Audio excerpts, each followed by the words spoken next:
que d'avoir rencontré Jésus et qu'il nous ait choisis et qu'il nous ait établis pour annoncer sa parole. Comme l'a dit notre frère Claudie, l'importance d'évangéliser, l'importance de parler de Jésus autour de nous pour que les gens croient. Parce que le jour que tu es dans la boîte, là, excuse-moi, c'est fini. Tu ne peux plus croire. C'est terminé. C'est pendant qu'on est vivant, pendant qu'on est conscient qu'on peut accepter Jésus et il nous donne la garantie de vie éternelle. On va tous mourir d'une manière ou d'une autre physiquement. On va nous ensevelir. Mais la Bible dit que quand bien même mort, vous vivrez. Amen. Donc nous, la mort, on n'a pas peur. Parce qu'on sait qu'on a une promesse que Dieu nous a faite, c'est la vie éternelle. Et c'est ça le plus important. Amen. On ne sait pas comment on va fermer les yeux, ou quand, mais un jour ou l'autre, les yeux vont se fermer. À moins que Jésus revienne avant. Il y a cette possibilité-là qu'on ne peut pas négliger. Vous savez, dans les temps qu'on vit, ça s'accumule, ça s'enchaîne, les catastrophes, les maladies, les problèmes, les difficultés. Et ça ne s'enchaîne pas à petite vitesse, c'est vitesse grand V. À peine on a fini une cata d'un côté, ça repart de l'autre. Et le monde entier est infecté de tout. Donc, ce sont des signes que le maître qui a dit qu'il reviendra, il va revenir. Donc nous, on doit se préparer. Amen. Mais on doit aussi annoncer l'évangile aux autres pour qu'ils soient aussi sauvés.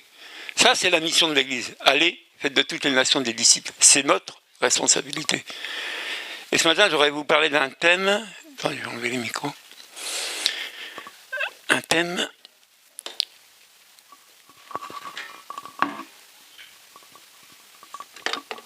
Pardon. Quand on parle de Dieu, est-ce qu'on sait de qui on parle? Avant d'être ici, nous, avant de connaître cette parole-là, qu'on appelle parole de Dieu, est-ce que vraiment Dieu, ça nous intéressait? Ça nous parlait, Dieu? Je me suis posé la question, moi. Parce que jusqu'à l'âge de 38 ans, Dieu, je m'en fous complètement, je me contrefous, excusez-moi de l'expression, mais j'en ai rien à faire de Dieu. Pourquoi je vous dis ça? Parce que souvent on parle de Dieu aux gens, les gens disent « Ah non, Dieu n'existe pas. » Oh, puis je m'en fous de Dieu, j'ai autre chose à faire avec vos discours. Quand tu ne sais pas qui est Dieu, pourquoi croire? Pourquoi s'attacher à Dieu puisque tu ne sais pas qui il est? Mais ça ne sert à rien, ça n'a pas de valeur. Vous comprenez ce que je vous dis? On ne parle pas de Dieu comme ça par hasard. Pour parler d'une chose, il faut la connaître. Non? Pour parler d'une chose, il faut la connaître. Donc tu ne peux pas parler de Dieu sans le connaître comme ça. Parce qu'il n'a pas de, ton discours n'aura pas de valeur, ça n'a pas de portée. Souvent quand on croise des gens, on dit « Bonjour monsieur, est-ce que vous croyez que Dieu existe ?» Qu'est-ce qu'ils nous répondent? « Ah ben si Dieu existait, pourquoi les maladies? Pourquoi les guerres? Pourquoi mon mari est mort? Pourquoi mon enfant est mort? S'il existait ?» Donc pour eux, à cause de tout ça, il n'existe pas. Bon, entre nous, est-ce qu'on était mieux qu'eux? Nous, avant de connaître Jésus, avant de l'accepter. Est-ce que nous, on ne parlait pas comme eux? Est-ce que le dimanche matin, tu te réveillais de bonne heure, tu commençais à prier avant d'arriver au culte? Ou le dimanche matin, tu étais encore dans le brouillard là, de ta fête du samedi parce que tu étais rentré à 3h du matin, défoncé, dépouillé, et tu vomis encore même le matin? Non? Et si à cette époque-là, on te parlait de Dieu, tu dis non, non, Alcalcéser, Vichy, la bassine, hein? Je crois que les hommes, on se connaît là-dedans, surtout nous. Hein? Pour faire la fête, non, non, non, on est meilleurs. Mais si aujourd'hui, on parle de Dieu, il y a une raison, non? Pourquoi on peut parler de Dieu comme ça du matin au soir, nous? Et témoigner Jésus? Pourquoi? Vous savez, je dis tout le temps, Dieu ne s'apprend pas. Tu peux prendre tous les bouquins, toutes les encyclopédies pour savoir qui est Dieu, tu ne sauras jamais savoir qui est Dieu. Dieu se révèle. Vous comprenez? Dieu se révèle. Dieu ne s'apprend pas, il se révèle. Et il te dit, je suis Dieu. Regardez, dans la Genèse, la Bible dit qu'au commencement, la terre était informe et vide. La terre était vide, informe, rien, nada. Qu'est-ce que Dieu se révèle à la terre et la terre commence à prendre vie. Amen. La terre commence à amener des choses qui n'existaient pas. C'est Dieu qui est à l'origine de tout. C'est Dieu qui est au commencement de tout. Mais si Dieu ne se révèle pas d'une manière ou d'une autre dans la vie ou dans notre monde, personne ne peut le connaître. Personne. On avait tous quelque part, entre guillemets, des dieux. Pour certains, c'est Paris Saint-Germain. Pour d'autres, c'est Marseille. Pour d'autres, c'était à l'époque où j'étais Travolta ou Dire Straits ou les Rolling Stones ou Johnny Hallyday. C'était notre fan, notre idole, notre Dieu. On avait fait de ces gens-là notre Dieu, nos idoles. On était fans de ces gens-là, fans du football ou fans d'autre chose. Mais comment ça se fait que maintenant, on est fan de Jésus? On aime Dieu, on aime Jésus, on aime sa parole, on aime la prière. Alors avant, on était carrément étrangers à ça. Si Dieu ne se révèle pas dans la vie de quelqu'un, il restera idolâtre de ces choses-là. Il faut que Dieu se révèle dans la vie des gens. Parce que Dieu, c'est la révélation. Jésus s'est révélé au monde pour que le monde sache que Dieu existe. Vous comprenez ce que je vous dis? On ne peut pas faire les choses par habitude parce qu'on va faire comme la tradition, la religion. La religion, c'est rituel. Alors que l'évangile, tout ce qui touche à Dieu, c'est les choses de l'esprit. C'est l'esprit de Dieu qui révèle qui est Jésus. Amen. C'est l'esprit de Dieu qui nous montre les facettes de Dieu. C'est pas les bouquins. C'est pas « Je vous salue, Marie, pleine de grâce ». Amen. Non, c'est pas ça. Tu ne peux pas confesser Jésus par Jésus si Dieu ne s'est pas révélé à toi comme ça. C'est pas possible.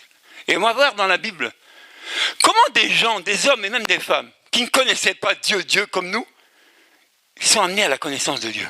Qu'est-ce qui s'est passé dans leur vie? Et on va aller voir dans la Genèse notre père Abraham, qu'on nomme le père de la foi. Genèse 12. Donc si quelqu'un veut t'apprendre qui est Dieu ou qui est Jésus à travers les bouquins, dis laisse-moi tomber, laisse-moi tranquille. Tu vas m'embrouiller. Amen. Vous savez, la connaissance est bonne, mais s'il n'y a pas la révélation, c'est zéro. Ah oui, c'est zéro. Donc, voilà comment Abraham découvre que Dieu existe. Et que Dieu l'appelle à faire sa volonté. L'Éternel dit à Abraham, quitte ton pays, ta patrie, ta famille, et va dans le pays que je te montrerai. Sous-entendu, quitte tout, quitte tes dieux, quitte tes passions, quitte tout, et tu vas aller dans un endroit que je te montrerai. Quel défi, hein? Je ferai de toi une grande nation, je te bénirai, je rendrai ton nom grand, et tu seras une source de bénédiction. Je bénirai ceux qui te béniront, je maudirai ceux qui te maudiront, et toutes les familles de la terre seront bénies en toi. Abraham partit conformément à la parole de l'Éternel. Rendez-vous compte, Abraham n'est pas parti parce qu'il a appris qui était Dieu. Et Abraham n'est pas parti parce que ses parents lui ont expliqué qui était Dieu. Non, c'est Dieu qui parle à Abraham dans l'intimité. Ils sont que deux, Dieu et Abraham. Et il entend quoi? Une parole qui vient de Dieu, qui lui dit, Abraham, lâche tout, quitte tout, va-t'en. Comme l'a dit notre sœur, nous, on a fui le péché. On n'est pas resté dedans. On a fui les passions de notre jeunesse. On a quitté PSG Marseille pour venir ici le matin. Amen. On a tout quitté. On n'est plus au bistrot. On n'est plus en train de jouer aux courses, au PMU. On a tout quitté pour Jésus. Mais il a fallu que, pour quitter, j'entende une parole. Que je sache qui est Dieu et quelle est sa volonté. Parce que moi, je vous dis, hein, si on me parle de quelque chose que ça ne me rapporte rien, garde ton truc, hein, va le vendre ailleurs. Ah oui? Si ça ne change rien dans ma vie, qu'est-ce que tu veux que je prenne ta chose? Je crois en quelque chose qui ne me fait rien, qui ne m'apporte rien, mais je reste avec ce que je suis. Et moi, quand je me défonce, ça m'apporte quelque chose. Je suis bien. Je ne suis plus là, je suis un peu... mais je suis bien. Je veux vous lier, je suis bien. Ça, je sais ce que c'est. Je sais où le trouver. Je vais au bistrot à droite à gauche. Hein? Mais tu me parles de Jésus, tu me parles de Dieu. Mais qu'est-ce que ça m'apporte, ça? Vous voyez, si Dieu ne se révèle pas dans la vie de quelqu'un, il ne peut pas accepter ça. Il ne peut pas croire, c'est impossible. Ou il va croire pour se faire plaisir. Il va croire par respect. mais sa vie, elle ne bougera pas. Et il restera le même, à part que peut-être qu'il parlera de Dieu. Il n'y a pas des gens qu'on croise qui parlent de Dieu de haut en bas et leur vie ne change pas. Parce que Dieu ne s'est pas encore révélé à eux. Vous voyez, il faut que Dieu se révèle dans la vie des gens. Regardez Exode 3, du verset 1 à 10. Regardez, on voit un autre personnage qui s'appelle Moïse. Qui est Moïse?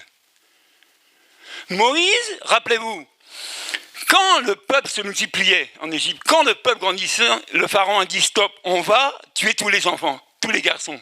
Hein? On va les tuer parce qu'ils se reproduisent trop, il y en a trop, ils sont trop nombreux les Hébreux. Mais le Moïse là qui est né hébreu, il a été caché, il était épargné de la mort. Et finalement, il s'est fait qu'il a été élevé où? En Égypte. Ou dans la famille de Pharaon. Pas n'importe quelle famille. Mais regardez bien le contexte. Le Moïse là, est-ce qu'il connaît Dieu? Comme ses pères, est-ce qu'il connaît Dieu, ce Moïse-là? Mais il est à l'école de Pharaon, lui. Hein. Pour lui, Dieu, c'est Pharaon. Hein. Parce qu'à ces époques-là, quand Pharaon dit A, vaut mieux dire A. Hein. Ah oui, c'est lui le boss. Hein. Bon, nous, notre boss, c'est Jésus. Amen. C'est à lui qu'on obéit, pas au Pharaon. Mais regardez bien, Moïse. Qu'est-ce que j'étais, pardon? Allez, Exode 3.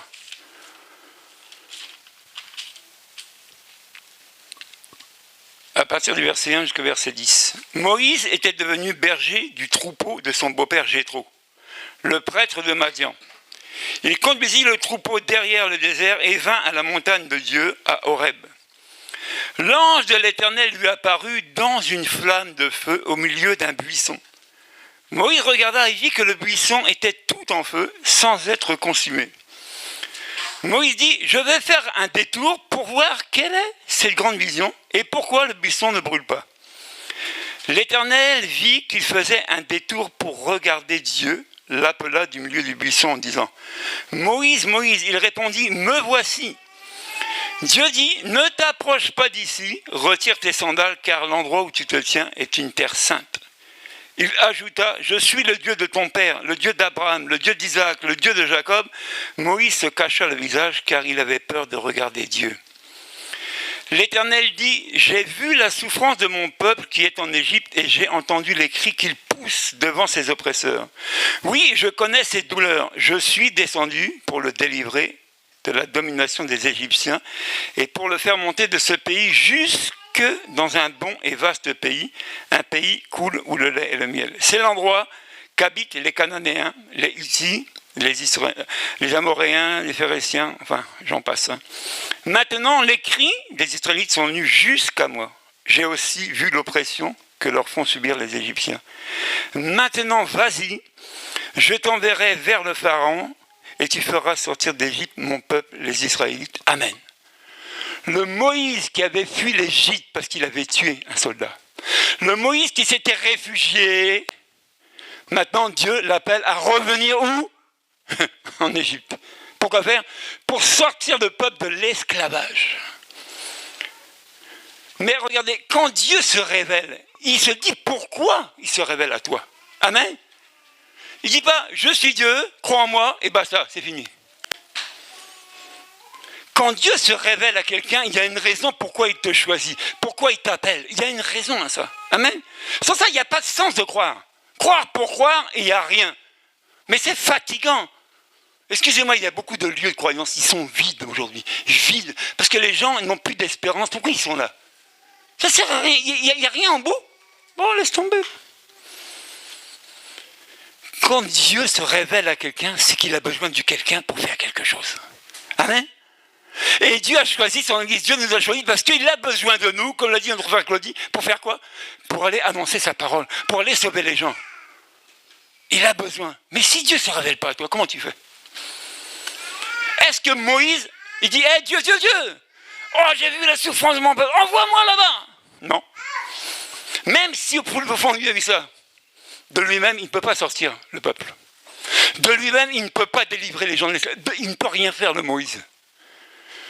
Vous savez, il y a des gens qui souffrent et qui se démènent avec leurs petits bras musclés et ils restent dans la souffrance, ils ne s'en sortent pas. C'est Dieu qui délivre les gens de la captivité. Seulement lui. Pour beaucoup, je sais de quoi je parle. Donc regardez, Moïse choisit pour sortir le peuple de l'esclavage, de la souffrance. Vous voyez, il n'y a pas une souffrance pour souffrance dans le monde. Quand quelqu'un, même qui n'ouvre pas la bouche, souffre, Dieu le sait. Amen. Et Dieu veut se révéler à la personne. Et il fait comme il veut, quand il veut, avec qui il veut. Mais il va se révéler. C'est pour ça que quand on prie pour nos familles, on ne prie pas en vain, comme notre sœur l'a témoigné. Amen. La prière est efficace, elle fait quelque chose. Ok? Parce que Dieu t'a appelé, il s'est révélé à toi. Maintenant, tu sais ta mission. Tu dois sauver les autres. Et c'est ça l'objectif. C'est que Dieu ne se révèle pas à quelqu'un pour que le gars se dore de paillettes, de couronnes, pour dire je suis serviteur. Non, non, non, laisse tomber ça. Tu es appelé à le servir maintenant. C'est pour ça qu'il s'est révélé à toi. Et on peut citer beaucoup de personnages dans la Bible où Dieu s'est révélé.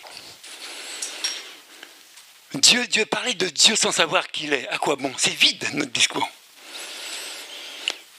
Il faut savoir qui est ce Dieu-là. Regardez, il se reprend Abraham. Abraham, il est parti, mais au bout d'un moment, il dit non, non, je veux savoir ce qui se passe. Non, non, non, non. Non, non, le Dieu qui m'a parlé, il m'a dit quelque chose. Donc moi, je veux vérifier le quelque chose là. Amen. Parce que si la parole de Dieu qui est annoncée te fait une réaction, met quelque chose dans ta vie, et que tu ne vois rien, tu dis mais le gars il parle là-bas, il parle. Mais je vois rien, il parle et je vois rien, je vais, je viens et je vois rien. Mais si c'est le Dieu de la tradition, oui, tu ne verras rien, zéro, nada. Mais si c'est le Dieu qui se révèle à toi, ah, là tu vas voir. Et tu seras là, tu témoigneras et tu serviras. Qui est Jésus? Vous voyez, les choses de Dieu, ce sont les choses de l'esprit. Et c'est le choix de Dieu qui prime sur le choix des hommes. Moi, je me rappelle ma maman qui n'est plus. Elle me voyait dans la cata, elle ne savait plus comment faire avec moi.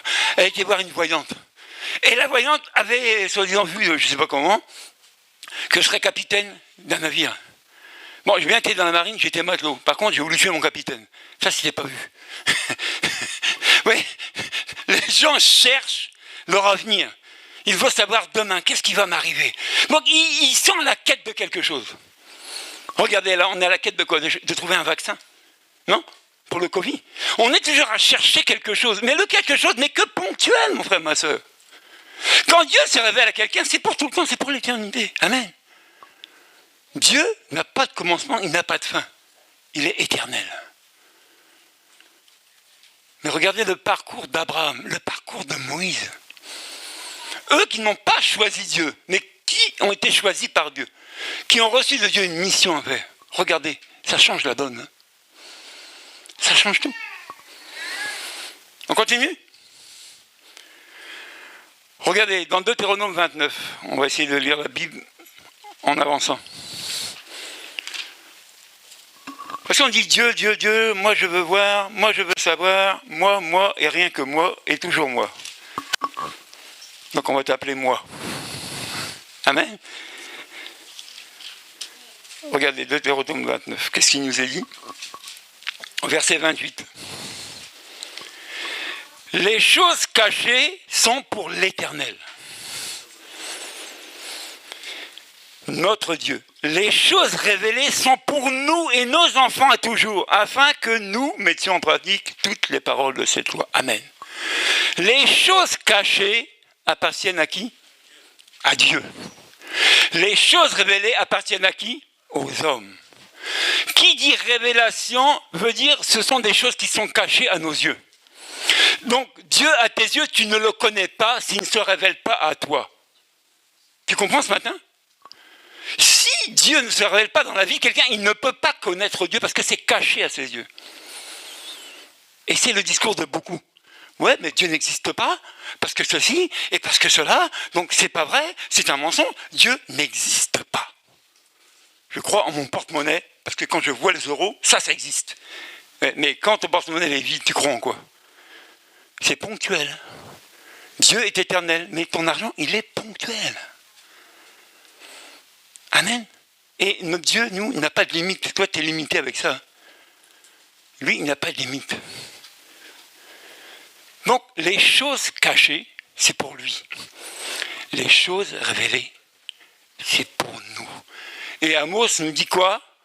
Que Dieu ne fait rien sans avoir révélé à ses saints serviteurs, les prophètes. C'est-à-dire que tout ce qui doit arriver est révélé à travers ses serviteurs.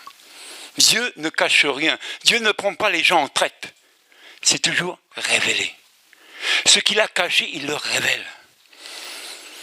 Vous comprenez ce matin qui et comment fonctionne Dieu?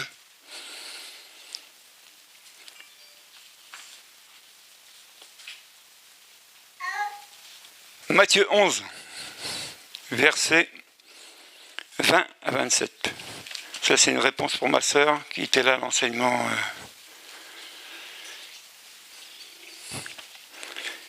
Mardi. Regardez ce que Jésus dit par rapport à Dieu.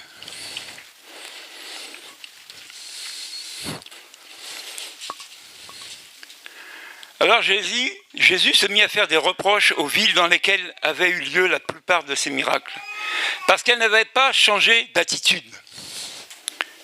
Malheur à toi, Corazin, malheur à toi, Bethsaïda, car si les miracles accomplis au milieu de vous l'avaient été dans Tyr et dans Sidon, il y a longtemps que leurs habitants se seraient repentis, habillés d'un sac et assis dans la cendre. C'est pourquoi je vous dis, le jour du jugement, Tyr et Sidon seront traités moins sévèrement que vous.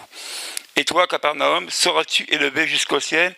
Non, tu seras abaissé jusqu'au séjour des morts, car si les miracles accomplis au milieu de toi l'avaient été dans Sodome, elles subsisteraient encore aujourd'hui. C'est pourquoi je vous dis, le jour du jugement, le pays de Sodome sera traité moins sévèrement que toi.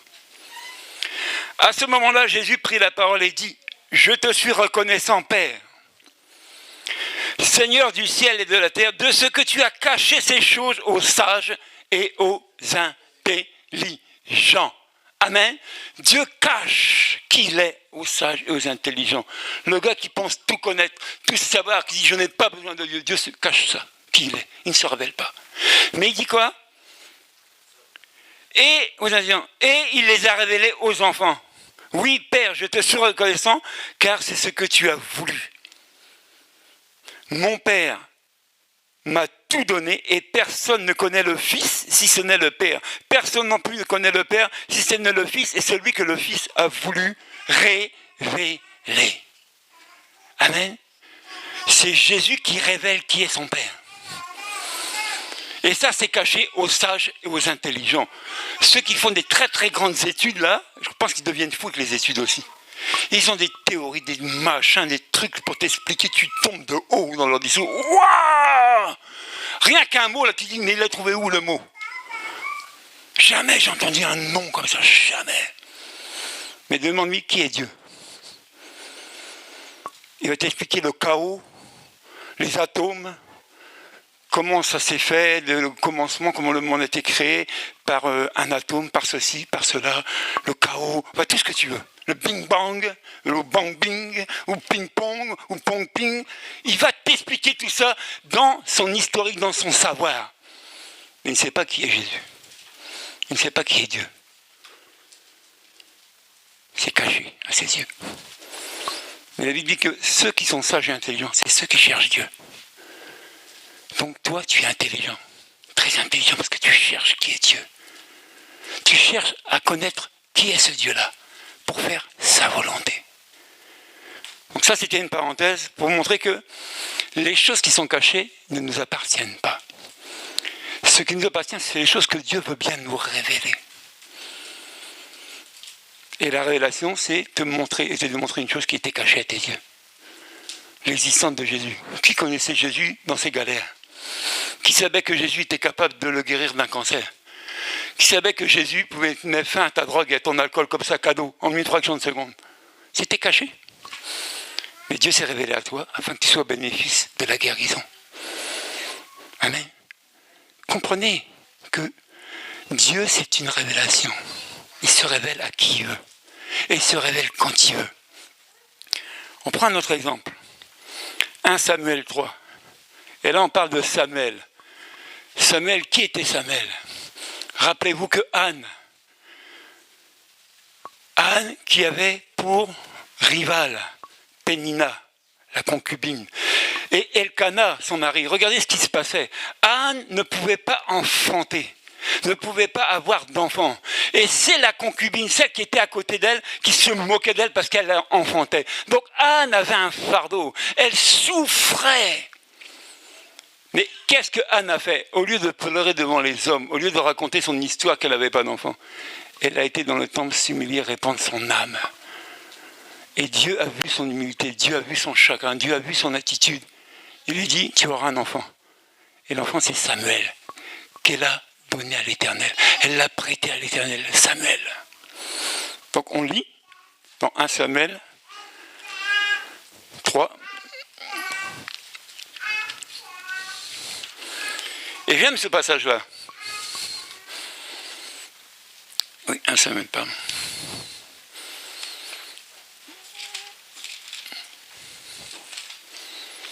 Voilà.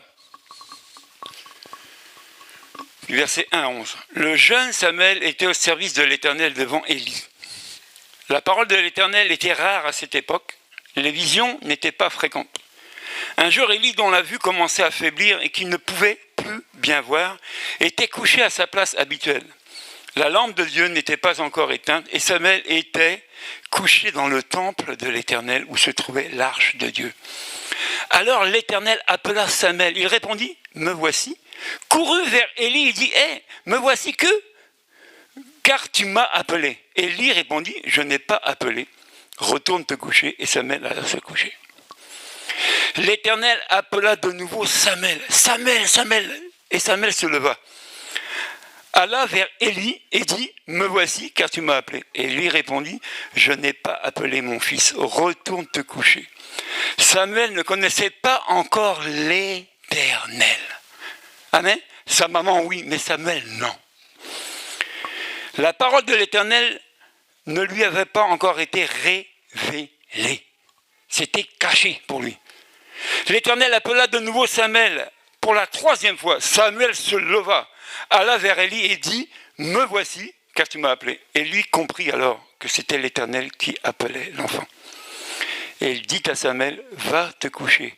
Et si on t'appelle, dis, parle Éternel, car ton serviteur écoute. » Et Samuel alla se coucher à sa place. L'Éternel vint se tenir près de lui et lui appela comme les autres fois, « Samuel, Samuel. » Samuel répondit, « Parle, car ton serviteur écoute. » Alors l'Éternel dit à Samuel, « Je vais faire en Israël une chose telle que personne, qui l'apprendra en restera abasourdi. Ce jour-là, j'accomplirai vis-à-vis d'Élie de tout ce que j'ai prononcé contre sa famille. Je le commencerai et je le finirai. » Bon, on peut lire la suite ensuite. Mais regardez le contexte. Samuel, quand bien même il a été prêté à l'Éternel, Dieu ne s'est pas encore révélé à Samuel.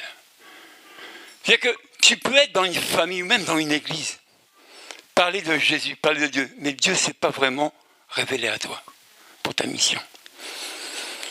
Tu peux être là et dire, « Ah, mais pasteur Jésus, il y a quelque chose qui me parle, tu peux m'expliquer ?» Pasteur, encore la semaine dernière, il y a une voix qui m'a... Au bout d'un moment, c'est Dieu qui te parle. Le pasteur ne peut rien pour toi. Est-ce qu'Élie a pu quelque chose pour Samuel? Ce n'est pas Élie qui a fait le travail de Samuel. C'est pour ça que quand Dieu se révèle à une personne, c'est pour un objectif bien précis. Il y a une mission à accomplir pour Dieu. Sans révélation, tu n'accompliras rien. Tu feras comme la tradition. Tu fabriqueras des gourmettes, tu fabriqueras tout ce que tu veux pour que les gens croient, et ça servira à rien, mais à rien et encore à rien. Il faut que Dieu se révèle dans ta vie. Et pour que tu saches, qu'est-ce qui me veut ce Dieu-là? Il y a le petit qui était chez nous là. À 2 ou 3 reprises, quand les pasteurs passent, ils l'appellent à la prière. Enfin, il me dit, mais tu peux m'expliquer qu'est-ce qu'ils me veulent ces gens-là? Je dis, c'est Dieu qui te veut, c'est pas eux. C'est Dieu qui t'appelle, c'est pas eux. Vous voyez, l'appel de Dieu, c'est comme ça qu'il se détermine. Dieu appelle. Dieu se révèle dans nos vies. Et après, on va dire, oui, mais pourquoi elle ne l'a pas fait avant? Hein? Avec tout ce que j'ai galéré, mais au moins... Non, il y a un temps avec Dieu. Il a connu tes souffrances, il sait ce qui s'est passé. Est-ce que Dieu ne savait pas que le peuple souffrait en Égypte? Est-ce que Dieu ne pouvait pas faire autre chose? Il dit non, non, j'ai entendu la douleur. Je vais envoyer quelqu'un que j'ai choisi moi pour le sortir. Moïse. Pourquoi je vous dis ça? Parce qu'il ne faut pas venir pour venir ici. Il ne faut pas croire pour croire. Il y a une raison à ce que tu es ici. C'est que Dieu a dû se révéler à toi. Oui, il t'appelle et il veut se révéler à toi aujourd'hui. Pour te dire texto, qu'est-ce qu'il veut de toi? Moi je vous dis, si une chose qu'on me parle m'apporte rien, tu peux être sûr, hein, si c'est rien, bonsoir, Clara, j'ai pas besoin de ça. Ah non, je vais dans le monde, courir, chanter, danser, parce que le temps est court, autant que j'en profite. Mais si on me parle d'un Dieu, et que Dieu se révèle à moi, et que je comprends que ce Dieu-là peut m'apporter beaucoup plus que le monde, là, c'est pas pareil. Hein. Là, je le cherche davantage. Hein. Ah non, non, non, là c'est fini. Hein. Là, je veux découvrir davantage qui est ce Dieu-là. Dans l'intimité, je lui parle, et il me répond. Je le cherche, et je le trouve. Et tout ce qui est caché à mes yeux, chemin faisant, comme j'ai cette faim et soif de lui, il me le révèle. Et c'est gagné. Et le diable a perdu. Amen. Parce que, je vais te dire, hein, dans nos familles, il ne faut pas croire que les gens ont misé sur toi. Hein. Souvent, c'est toi qui dérange. C'est toi qu'on va exclure. Même de l'héritage, s'il y en a un.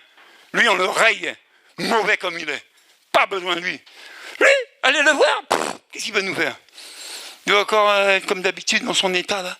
Secondaire. Il va encore végéter sur sa planète. Mais il n'est pas intéressant. Mais le pas intéressant, là, Dieu en a besoin. Et tu ne le sais pas. Le pas intéressant est choisi et Dieu va se révéler à lui pour qu'il devienne intéressant. Et quand tu auras besoin d'aide, c'est vers lui que tu vas aller.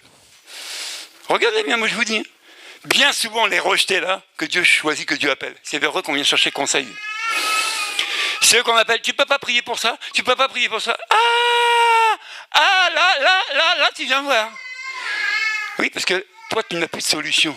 Et tu sais que moi j'en ai trouvé une, parce que moi je n'avais pas de solution. Mais comme Dieu s'est révélé à moi, cette solution, je peux te la donner. Comme notre frère a témoigné. Tu es le tocard de la famille, tu es le bon à rien de la famille. On ne fera jamais rien de toi. D'abord, on va t'appeler rien. Comme ça, tu ne peux pas réussir, je m'appelle rien. Et le rien là, Dieu se révèle à lui. Et du rien, il fait quelque chose de lui. Regardez, il y a plein d'exemples dans la Bible. Hein. Regardez, on parle de l'apôtre Paul avec une grandeur pas possible.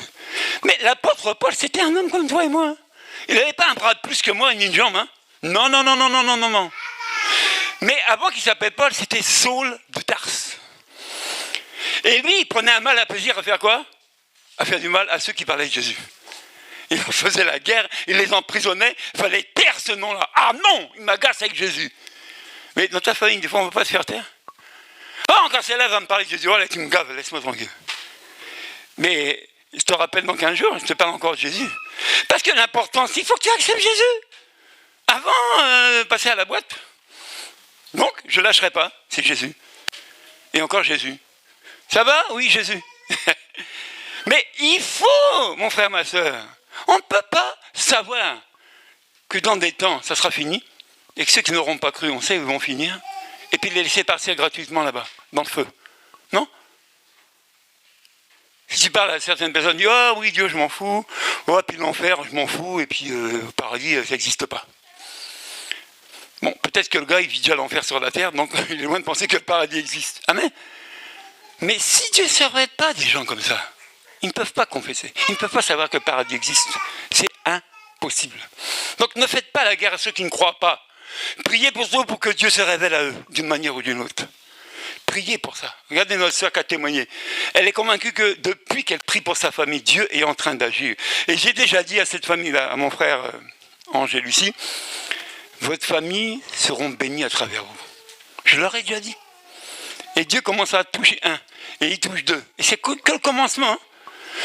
Quand Dieu se met en route, tu ne l'arrêtes pas. Quand c'est le temps de Dieu, tu ne l'arrêtes pas, c'est le temps. Tu ne peux pas tenir les gens. C'est impossible. Pour regarder Saul. On va le trouver, Saul, dans Galates 1.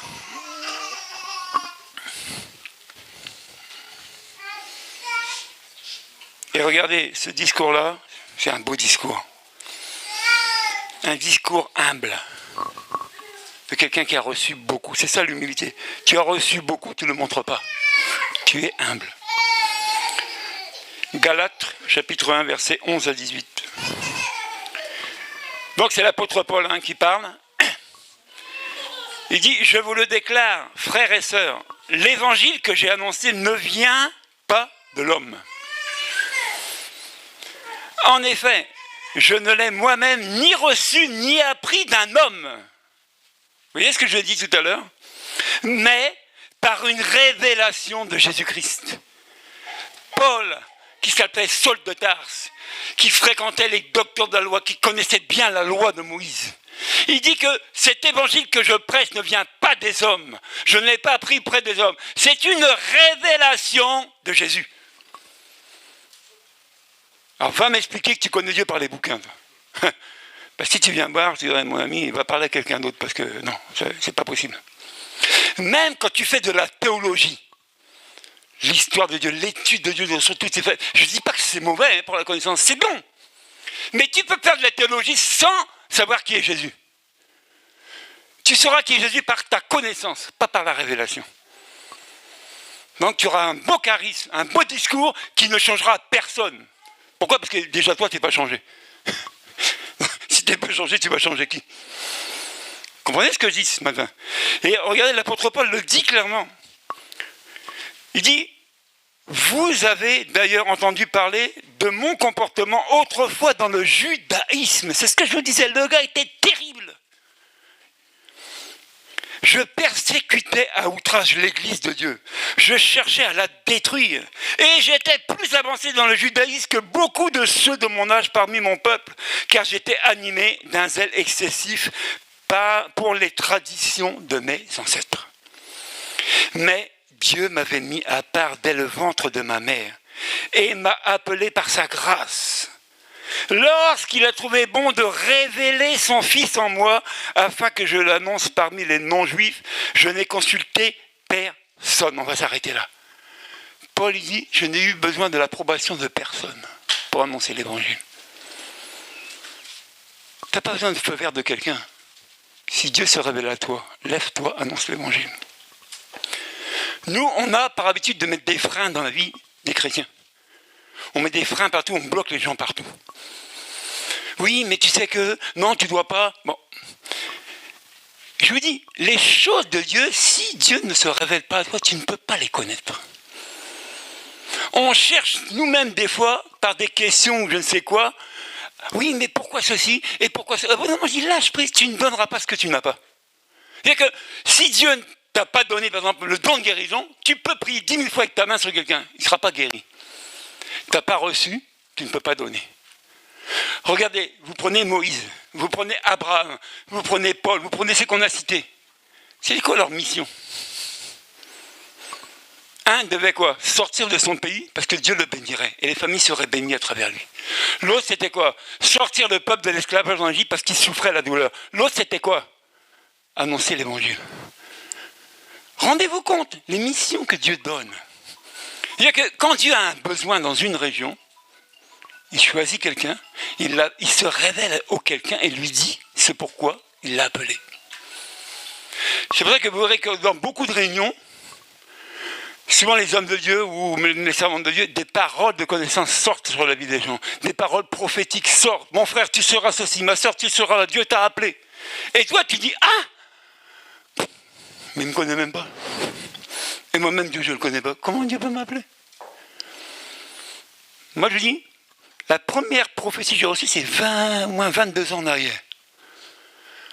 Quand le pasteur m'a appelé, il me dit, viens, mon ami, je vais prier pour toi. Je dis, oh. Bon, je m'avance comme tout le monde. Hein. Et puis, boum, il prie, bon, moi je tombe. Je me relève, c'est quoi cette affaire-là? Deuxième fois, boum. Et 3 fois, boum. Oh, oh, oh. Et il dit, vous voyez cet homme-là? Il sera comme Jonas. Ça sera comme Jonas, son ministère. Bon, je laisse tomber ça. À l'époque, je m'en fous. Je découvre seulement, c'est quoi l'Église? C'est quoi Jésus? C'est quoi ce discours-là? Qu'on me parle et puis je ne comprends rien, je découvre. Mais même avec mon ignorance, mes grands yeux, ma grande bouche, que je connaissais rien à rien, lui, même une Bible, je ne savais même pas qu'une Bible existait. Mais Dieu m'avait déjà choisi depuis le ventre de ma mère. Rendez-vous compte, j'étais déjà le choix de Dieu, pas celui des hommes. Mais regardez, Dieu a parlé et ça a mis du temps pour que cette parole qu'on m'avait donnée puisse venir à la réalisation. Vous savez, quand Dieu se révèle dans la vie de quelqu'un, il commence à le former. Il commence à s'investir. Il commence à lui faire comprendre sa volonté. Et c'est doucement que tu commences à voir Dieu à l'œuvre à travers toi. Mais si Dieu ne s'est pas encore révélé à toi, ne bouge pas. Parce que tu vas te faire du mal. Qui a pris la place de Moïse? Il n'y a pas quelqu'un qui a aidé Moïse dans le ministère? Son frère Aaron. Bon, est-ce qu'on cite Aaron choisi par Dieu? C'est Moïse. Vous voyez, il y a des choses qu'on doit comprendre. Les choses de Dieu, c'est personnel. Dieu appelle une personne à une seule chose et il se révèle à la personne. C'est pour ça que c'est difficile, nous les hommes. Parce que comme il y a des choses différentes au milieu de nous, on a du mal à apprécier l'autre ou à comprendre l'autre. Mais on a vu ça le mardi.